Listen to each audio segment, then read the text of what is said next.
Nakarating na ng Dubai si VP Sara Duterte para sa kanyang layover patungong Netherlands. Sinundan niya sa The Hague ang nirestong amang si dating Pangulong Rodrigo Duterte. Bago po yan ay nagpasaring ang bise sa Administrasyong Marcos Jr. Nasa frontline na balitang yan si Gary De Leon.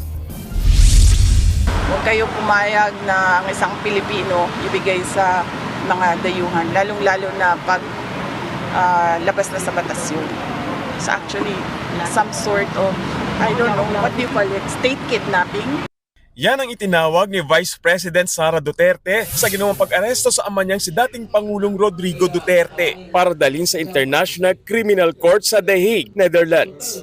Git pa ng bise, eleksyon raw ang nasa likod nito. All because mukhang matatalo sila sa midterm elections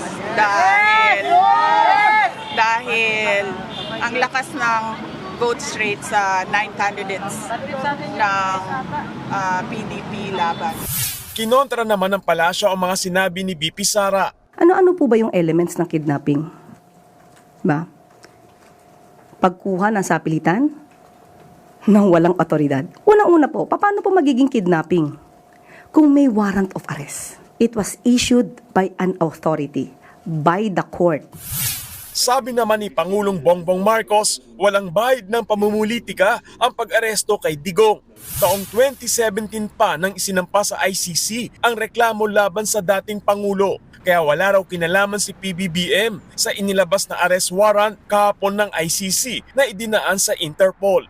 I don't see how that can be political persecution. It was initiated before I even came into the picture. Tinupad lang daw ng Pilipinas ang obligasyon nito na tulungan ng Interpol. The government is just doing its job. Sumusunod tayo sa batas. We must live up to our responsibilities, to the commitments that we have made to the community of nations. Pasado alas 5 ng hapon oras dito sa Pilipinas, nakarating naman na si VP Sara sa Dubai. Sa eksklusibong video na ibinigay sa News 5, naispatan ang bise sa Dubai Airport para sa kanyang layover papuntang the Netherlands para sundan ng ama. Itong hapon naman, nagpalit ng profile picture ang bise sa kanyang Facebook account. Pulang ribbon ito na may nakasulat na Bring PRD Home. Sa gitna naman ng issue, nakabantay daw ngayon ang China sa sitwasyon ni Duterte. Mensahe nila sa ICC, iwasan daw ang pamumulitika at umano'y double standards. Dapat daw sundin lang ng ICC ang tamang proseso. Nagbabalita mula sa Frontline, Gary De Leon, News 5. Mga kapatid, Ed Lingaw po, maging maalam at may pakialam sa mga napapanahong balita sa ating bansa.